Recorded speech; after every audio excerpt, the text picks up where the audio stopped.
खुदावंद की ज़िंदगी बख्श पाक कलाम में से ज़बूर नंबर 13। ए खुदावंद, कब तक? क्या तू हमेशा मुझे भूला रहेगा? तू कब तक अपना चेहरा मुझसे छुपाए रखेगा? कब तक मैं जी ही जी में मंसूबा बांधता रहूं और सारे दिन अपने दिल में गम किया करूं? कब तक मेरा दुश्मन मुझ पर सर बुलंद रहेगा?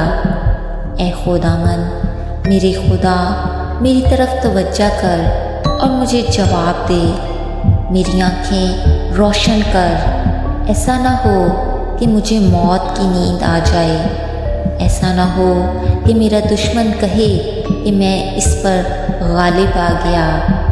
ना हो कि जब मैं जुम्बश खाऊं तू मेरे मुखालिफ खुश हो। लेकिन मैंने तो तेरी रहमत पर तवक्कल किया है। मेरा दिल तेरी नजात से खुश होगा। मैं खुदावंद का गीत गाऊंगा क्योंकि उसने मुझ पर एहसान किया है। आमीन।